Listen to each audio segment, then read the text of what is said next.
Chapter 19. Napakamot na lang sa ulo si Alden habang natatawa pa rin. Bakit ka ba nagpunta dito? Well, kauwi ko lang galing New York tapos nagpunta ako sa bahay ni Kes saka chinika niya sa akin everything about you. Chinika niya na ikakasal ka na daw sa dati mong jowa na naanakan mo. Kaya ako nandito para mamit naman ang fiancé mo saka junakis mo. Napakadaldal talaga niyang pinsan mo, saad ni Alden. Mabuti nga sinabi niya sa akin eh. Samantalang ikaw parang wala kang balak sabihin sa akin. Mukhang hindi pa ako imbitado sa kasal mo, inirapan ni Rika si Alden. Siyempre imbitado ka, pero wala pang invitation letter. Ginagawa pa lang. Teka, nagkakilala na ba kayo ni Jenica? She's my fiancé, niyakap ako ni Alden sa bewang. Oo naman, napagkamalan pa nga niya akong ex mo. Malakas na tumawa na naman si Alden. Nahiya naman ako. Sorry Rika, hinging paumanhin ko sa kasini ko si Alden na tawang-tawa pa rin. It's okay dear, sanay na ako dyan. Si Yvonne na nga na asawa ni Luisito na pagkamalan akong kebet eh. Napangiwi naman ako, pero kung totoong babae talaga si Rika ang ganda niya, kung lalaki naman ay sugaradong gwapo siya kagaya ng mga kaibigan din ni Alden. Anyway, nasaan na pala ang junakis nyo? I wanna see him na. Siya talaga ang pinunta ko dito. Gosh, ikaw pala ang unang nagkaanak sa inyong anim. Ang chika pa nga ni Kester, 5 taon kang natagwa ng anak, tumingin sa akin si Rika. Good job Jenica dear, pero dapat pinaabot mo pa ng 10 taon para bongga. Anong 10 taon? Baka may iba ng asawa si Jenica noon ibang papa ang anak ko. Protesta ni Alden. E di mas bongga, kung di ka lang binabae baka nakutusan na kita. E di subukan mo ng medyombag kita. Tinaas ni Rika ang malaki niyang kamao. Nahawakan ko na lang ang bibig sa kapinigil na matawa. Halata kasing napipiko na si Alden sa lakas mang asar ni Rika. Lumabas galing kusina ang isa pa naming kasambahay at nag-alok ng maiinom. Inalok ko naman si Rika. Tubig lang na may lemon ang gusto niya. Maya-maya pa ay bumaba na mula sa hagdan si Joaquin kasama ang isa pa naming kasambahay. Bagong bihis siya. Pagbaba niya ng hagdan ay tumakbo siya palapit sa amin ng papa niya at nahihiyang tumingin kay Rika. Nanlaki naman ang mga mata ni Rika na pahawak sa bibig habang titig na titig kay Joaquin. OMG Alden, kamukhang kamukha mo ang junakis mo. Pulalas ni Rika. Siyempre anak ko yan eh. Proud na sabi ni Alden. Mukhang mahiyain siya di gaya mo na makapal ang mukha. Mukhang nagmana siya kay Jenica hindi sayo, mabuti naman. Hi baby boy. Bati pa ni Rika kay Joaquin. Pinalingan naman ni Alden ang anak. Anak, say hi to tito.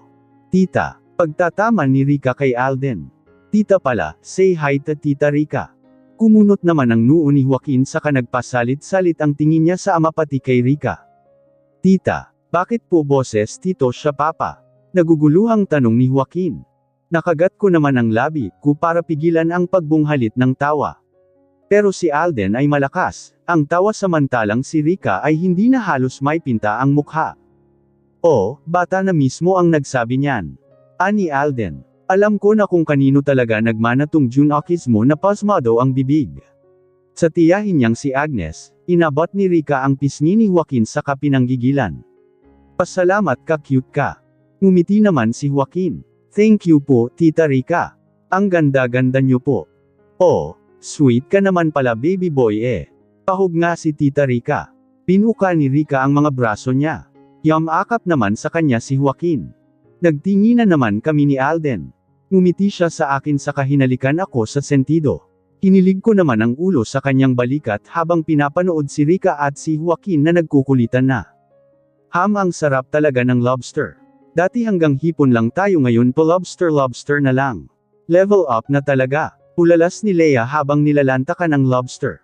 O dahan-dahan lang Leia baka biglang sumakit. Ang batok mo't mahilo ka. Natatawang sabi ni Alden. May pineapple juice naman tayo dyan diba? Oo marami sa ref. Natatawa na ring sabi ko habang nilalantakan din ang lobster na nilalagay ni Alden sa plato ko. Pati si Joaquin ay nilalagyan din niya sa plato sa kahinihimayan pa. Totoo naman ang sinabi ni Leia. Hanggang hipon lang ang kaya naming kaining seafood noon, mimansanan lang yun dahil mahal nga sa palengke. Pero ngayon, kami na lang ang mananawa sa mga pagkain na dati ay hindi namin nakakain. Ang double door naming ref ay punong-puno ng laman ng pagkain maging ang pantry din. Heto nga nanaba na si Joaquin at si Lea maliban lang sa akin. Hindi naman kasi ako tab-in sa kamalakas kumain. So din ako sa pagkain. Hanggang takaw tingin lang ako. Isang buwan na kaming nakalipat dito sa malaking bahay. Ibang-iba na ang pamumuhay namin ngayon kesa noong sa apartment pa kami nakatira. Hindi maingay ang paligid namin at kami-kami lang ang nandito. May mga kapitbahay man kami pero layo-layo naman ang pagitan. Namimiss din namin sa apartment. Dito kasi ay nag-a-adjust pa kami. Gaya ng pagkakaroon namin ng 3 kasambahay na kinuha ni Alden sa isang agency. Sila ang gumagawa ng mga gawaing bahay gaya ng paglilinis, pagluluto pati paglalaba. Gusto ko nga sana ay isang kasambahay lang para may makatulong lang ako sa mga gawaing bahay. Pero ayaw pumayag ni Alden. Kaya nga daw 3 ang kinuha niya para hindi na ako kumilos. Ako daw ang reyna ng bahay na ito, hindi daw dapat ako napapagod. Ako na nga rin ang pinapahawak niya ng mga ATM niya bukod pa sa binibigyan niya ako ng cash. Ayoko nga sanang tanggapin yun pero mapilit siya. Kaya tinatabi ko na lang sa safety box na nasa kwarto. Matipid sa kamasinop ako mula bata pa, ayokong baguhin yun. Ayokong sanayin ang sarili ko sa mga luho. Tinuturo ko din yun kay Joaquin saka pinagsasabihan ko rin si Alden na huwag basta ibibigay ang gusto ng anak para hindi niya kalakihan na lahat ng gusto niya ay nakukuha niya. Pinapahinto na nga rin ako ni Alden na magtrabaho sa planta, dito na lang daw ako sa bahay. Tumanggi naman ako. Hindi ako sanay na hindi kumikita sa sarili kong paraan. Kaya ang sinuhestyon niya ay magnegosyo na lang daw ako at yan naman ang pinag-iisipan ko. Napatingin ako kay Lea nang tumunog ang cellphone niya. Pinitawan niya ang kutsara soja, dinampot ang cellphone. Tumatawag si Mama. Bakit kaya? Sinagot naman niya ang nag-iingay na cellphone. Hello po ma. Tumingin ako kay Lea nang matagal siyang hindi magsalita. Natigilan ako sa pagmuya nang mapansin kong nakaawang lang ang labi niya saka nanunubog ang mata. Kinabahan naman ako. Bakit inson? Tanong ko. Pati si Alden ay napatigil din sa pagkain saka tumingin kay Lea na tuluyan nang umiyak. Inson, gumagaralgal ang boses na sambit ni Lea. Bakit? Wala na si Papa. Lalo pang lumakas ang iyak niya. Ate Jenica sandwich. Alok ng pinsan kong si Jerry ang kapatid ni Lea. Kumuha naman ako ng 2 para sa amin ni Alden. Kape ate o kaya juice? Kape na lang Jerry. Sige ate, kukuha lang ako. Nag-excuse na si Jerry at pumasok sa loob ng maliit na bahay nila. Inaantok ka na? Pulong ni Alden. Tumingin ako sa kanya saka ngumiti. Hindi pa. Hinalikan niya ako sa sentido. Sabihin mo lang kapag inaantok ka na. Tumango-tango naman ako saka tumingin sa harap kung nasaan si Lea katabi si Tita Helga. Nasa tabi sila ng atol ni Tito Jojo saka umiiyak pa rin. Dama ko ang sakit sa kalooban nila sa biglaang pagkamatay ni Tito Jojo. Ganoon din ang naramdaman ko nang mamatay si Papa. Inatake sa puso si Tito Jojo sa bukid habang nagsasaka. Hindi na siya nakaabot sa hospital, dineklarang dead on arrival. Sinamahan na namin si Lea pauwi dito sa Zambales. Ako lang sana dapat, dahil hindi ko kayang hayaan na umuwi mag-isa si Lea sa ganang sitwasyon. Pero ayaw namang pumayag ni Alden kaya sumama na rin siya. Si Joaquin ay iniwan muna namin kanila Tita Anita. Madaling araw na kami nakarating dito sa Zambales. Eksaktong dumating naman noon ang atol ni Tito Jojo. Marami na agad ang nakiramay na mga kapitbahay, mga kasamahan ni Tito Jojo sa pagsasaka. Lahat sila ay malungkot sa biglaang pagkawala ni Tito Jojo. Mabait si Tito Jojo at wala rin talaga akong masabi sa kanya. Sa pagkawala niya ay para na rin akong nawalan ng pangalawang ama. Kasing bait niya rin kasi si Papa. Habang dumarating ang mga tao sa kanakikiramay ay nagpapalingga-lingga naman ako, kung may mga kamag-anak din ako sa side ni Mama na makikiramay. Alam kong malalaman din nila ang pagkamatay ni Tito Jojo, kapag pumunta sila dito ay makikita nila ako. Hindi ko alam kung ano ang magiging reaksyon ko kapag nakita ko sila. Dito sa puso ko ay may sama pa rin ako ng loob sa kanila. May mga ilang bisita ang nakakilala sa akin, binabati ako. Iba din ang tingin nila kay Alden. Nangingibabaw kasi ang hitsura niya sa lahat, parang hindi naaangkop sa lugar. May ilan ngang malalakas ang loob na nagtatanong kung sino siya. Sisigot naman si Alden na asawa ko siya. Hindi ko na yon tinatama, hinahayaan ko na lang. Tutal naman parang ganun na nga rin kami. Ganun din ang pakilala niya kay Tita Helga kanina. Insan, kumain ka kaya muna, kayo ni Tita. Hindi pa kayo nag-aalmusal. Sabi ko habang hinahagod ang likod ni Leia. Magang-maga na ang mata sa kailong niya sa kakaiyak.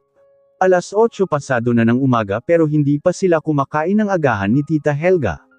Alam kong wala silang ganang kumain. Sino ba naman ang gaganahan? Pero kailangan nila ng lakas para sa susunod pa na mga araw. Ayos lang ako, insan. Hindi pa ako gutom pero si nanay pinaghanda ko na sa mga kapatid ko ng makakain. Ewan ko lang kung kakain siya. Sumisinghot na sabi ni Leia.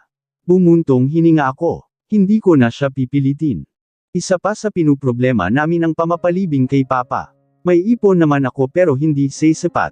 Hinaing ni Leia. Don't worry Leia, ako na ang bahala sa pagpapalibing sa papa mo. Singit ni Alden. Sabay kaming tumingin ni Leia sa kanya. Naku, wag na Alden, nakakahiya naman. Manghihingi na lang ako ng tulong sa munisipyo. Lalakarin ko lang ang mga papel. Huwag na, ako na ang bahala sa lahat. Tulong ko na yun sa'yo. Muli na namang umiyak si Leia. Salamat. Salamat sa inyong dalawa. Kung wala kayo di ko alam ang gagawin ko. Niyakap ko si Leia sa kahinagod-hagod ang kanyang likod. Ngayong siya naman ang nangangailangan ng tulong ay hindi ko siya pababayaan. Lumipas pa ang ilang oras ay nakaramdam na ako ng antok. Samandal ako sa balikat ni Alden. Inaantok ka na. Iidlap lang ako sandali. Ang mabuti pa ay matulog ka muna para makapagpahinga ka. Saan naman ako matutulog? Hindi naman pwede sa bahay nila Leia. Maliit lang ang bahay nila, marami silang magkakapatid. Makakasikip lang ako. Bigla kong naalala ang bahay namin. May bahay nga ako na pwedeng tuluyan pero parang wala naman akong karapatan doon. Sa sasakyan na lang siguro ako matutulog. Nagpaalam muna kami kay Leia sa Tita Helga na magpapahinga muna. Inalok pa nga nila kami na sa bahay na nila magpahinga pero tumanggi kami dahil makakaabala lang kami. Sumakay na kami ni Alden sa sasakyan. Nirecline ko ang upuan para kahit papaano ay komportable ako sa pagtulog. Anong ginagawa mo, Sugar? Tanong ni Alden matutulog. Tumawa naman siya. Hindi ka dito matutulog. Ha? Saan ako matutulog? Magha-hotel tayo. Malayo ang hotel dito sa lugar namin. Sa kabilang bayan pa. Hindi. May iba tayong matutulugan. Pinuhay na ni Alden ang sasakyan. Saan naman? Kunot noong tanong ko. Mukhang nakalimutan mo na. Basta, pinausad na niya ang sasakyan. Bahala ka na nga. Isingin mo na lang ako kapag nakarating na tayo sa sinasabi mo. Pumikit na ako. Inaantok na talaga ako. Sure, idlip ka lang dyan, Sugar. Hinahawakan pa niya ang kamay ko na nakapatong sa hita ko. Mabilis naman akong nakaidlip. Nagising na lang ako nang tapikin niya ng marahan ang pisngi ko. Sugar, we're here. Paanos na sabi ni Alden. Minulat ko ang inaantok pang mata saka umupo ng tuwid nagpalingalinga. Nasa harap kami ng pamilyar na gate ng isang bahay. Nasaan na tayo? Nakalimutan mo na ang bahay na ito. Pinaba ko ang salamin ng bintana saka tiningnan ang bahay na nasa harapan ko. Nahigit ko ang hininga nang maalala ang bahay na ito. Ito ang bahay na tinutuluyan noon ni Alden. Ito ang bahay na nagsisilbing sanktuaryo namin noon. May mga damit pa nga akong naiwan dyan sa loob, ewan ko lang kung nandyan pa. Hindi na ako nakapasok dyan ulit, dahil kasama sa nasunog na bar ang susi nitong bahay. Tumingin ako kay Alden. Nakangiti siya sa akin. Naalala mo ang bahay na yan? Oo naman. Kaya lang wala na akong susi ng bahay na yan. Kasama sa nasunog na gamit ko sa bar. Malungkot na sabi ko. It's okay, nasa akin pa naman ang original na susi niyan. May dinukot siya sa bulsa. Isang susi na pamilyar sa akin. Tere, baba na tayo. Yaya niya sa akin. Baka may iba nang nakatira dyan. Nag-aalangan na sabi ko. Walang nakatira dyan. Wala akong pinapahintulutan. Aniya nauna nang bumaba. Umikot siya sa sasakyan saka huminto sa harap ko. Pinagbuksan niya ako ng pinto saka ay nalalayan akong bumaba. Pagpasok namin sa loob ng bahay ay bumuhos sa akin ang mga alaala naming dalawa. Dito ako tumatambay tuwing linggo kapag wala akong pasok kasama siya. Marami kaming masayang alaala dito. Dito niya ako unang inangkin. Pero may malungkot din akong alaala dito. Yun yung mga panahon na nalaman kong buntis ako saka mag-isa ang pakiramdam ko. Pakiramdam ko noon ay pinagkaisahan ako ng lahat. Walang bakas na may ibang gumamit ng bahay. Nasa counter pa nga sa kusina ang mug na ginagamit naming dalawa. Nasa kwarto pa rin ang ilan naming mga damit. Malinis din ang buong bahay. Madalas ka bang pumupunta dito? Bumuntong hininga siya sa kanamulsa. Noong makarecover na ako sa aksidente saka bumalik. Ang lahat ng alaala ko ay agad akong bumalik dito sa Zambales para puntahan ka. Dito ako tumutuloy habang hinahanap ka. Yun nga lang hindi nakita. Hindi na rin ako nagtagal sa bahay na ito dahil nasasaktan lang ako sa kanalulungkot. Sa tuwing titingin ako sa bawat sulok ng bahay na ito ikaw ang laging nakikita ko. Para na akong mababaliw. Kaya iniwan ko ang bahay na ito saka nagtalaga na lang ng caretaker para tingnan ang bahay na ito sa kalinisan. Umaasa pa rin ako na babalik ka dito, heto na nga bumalik ka na, kasama pa ako. Kumagat labi, ako kasabay ng panunubog ng aking mata. Tila may nakabarading baykig sa aking lalamunan. Ang daming nangyari sa mga buhay namin. Nagkalayo man kami ng ilang taon ay muli naman kaming pinagtagpo, para dugtungan ang naudlot naming relasyon. Yamakap ako kay Alden at saka sinundig ang pisngi sa kanyang malapad na dibdib. Naririnig ko ang malakas na tibok ng kanyang puso. Hinagod-hagod niya ang likod ko saka tinataniman ng maliliit na halik ang aking buhok. Sa pagbabalik namin dito sa bahay na ito ay parang naghilom na ng tuluyan ang mga sugat sa puso ko. Masaya ako na muling nakabalik sa bahay na ito kasama siya. Bubuo ulit kami ng panibagong alaala. Sa mga araw ng pagluluksa ng pamilya ni Leia ay hindi namin sila iniwan ni Alden. Sinagot lahat ni Alden ang expenses sa burol. Mula sa serbisyo ng punerarya at mga pagkain ng mga bisita pati na rin ang lupang paglilibingan ni Tito Jojo. Nahihiya na nga si Leia saka Tita Helga kay Alden at panay ang pasasalamat. Habang nandito kami sa Zambales ay doon kami tumutuloy sa bahay na bungalow. Nalaman kong binili na niya sa dating may-ari ang bahay na yun. Balak niyang iparenovate yun para maging bahay bakasyunan namin kapag uuwi kami dito sa Zambales. Pabor na pabor naman sa akin iyon. Kahit na 5 taon kong iniwan itong probinsya namin, dahil sa masasakit na alaala ko dito ay babalik pa rin ako dito dahil dito ang pinagmulan ko. Sa susunod ay isasama na namin si Joaquin. Pang-4 na gabi na ngayon ang limi ni Tito Jojo. Marami pa ring tao ang nakikiramay, mga kapatid, saka mga kamag-anak ni Tito Jojo na mula pa sa malalayong lugar. Pero wala pang nakikiramay dito na kamag-anak ni Mama. May kaba sa dibdib ko kung sakaling makiramay si Tita Emmy saka Tito Rene at makita ako. Pero naisip ko bakit ba ako kinakabahan? Wala naman akong atraso sa kanila. Nilangon ko ang mga pinsan ko na kasalo namin ni Leia kumain sa mesa. Si Tita Helga ay nasa harap pa ng atol kasama ang mga kapatid ni Tito Jojo. Inalok namin sila ng sopas pero mamaya na lang daw. Hinanap naman ng mata ko si Alden na kausap naman ngayon ang ilang kamag-anak pa ni Tito Jojo. Nakakatuwa lang siyang panuurin dahil marunong siyang makisama sa mga tao na hindi niya kapantay ang estado sa buhay. Tumingin siya sa akin sa kanginitian ako. Tinaas ko naman ang hawak na styro cup na may lamang sopas. Tinanguan lang niya ako saka tinaas ang kamay, ibig sabihin mamaya na lang daw. Ate Jess, ang gwapo talaga ng asawa mo. Ang tangkad-tangkad pa niya ang laki-laki ng katawan. Ang bango-bango pa niya. May kapatid pa ba siyang kasing gwapo din niya ate? Kinikilig na sabi ni Mayeth ang teenager na kapatid ni Leia.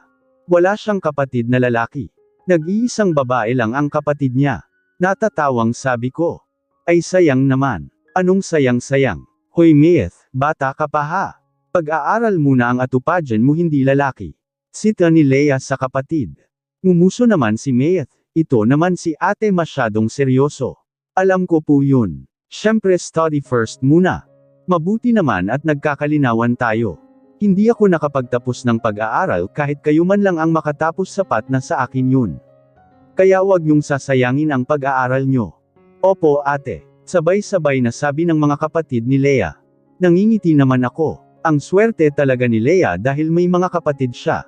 Kahit magugulo ay malalamang naman masaya kasama. Siya nga pala insan, nakadalaw ka na ba sa bahay nyo? Nilingon ko si Leia mula sa pagkain ng sopas. Medyo okay na siya ngayon tanggap na ang nangyari sa ama. Kailangan niya talagang magpakatatag, dahil siya nalang inaasahan ni Tita Helga saka ng 5 pa niyang kapatid. Ngayon pa lang ay nahihirapan na siya pero nangako si Alden na tutulungan siya at ang pamilya niya. Hindi pa ako nakakadalaw sa bahay namin. Sa totoo lang ayokong pumunta doon dahil baka ma-stress lang ako. Alam mo naman na hindi pa kami okay nila Tita Emmy at ni Tito Rene. Baka hindi pa rin sila nagbabago. Sabi ko at tumugup ng sabaw ng sopas. Hay naku insan, ang mabuti pa dalawin mo ang bahay nyo bago pa mahuli ang lahat. Kumunot ang noo ko sa sinabi ni Leia. Anong ibig mong sabihin insan? Bumuntong hininga si Leia. Nabanggit lang sa akin ni nanay ito, ang sabi niya siya na lang daw ang magsasabi sa'yo pero hindi ko matiis eh. Yung bahay nyo binibenta na ng tiyahin sa katiyuhin mo. Ano?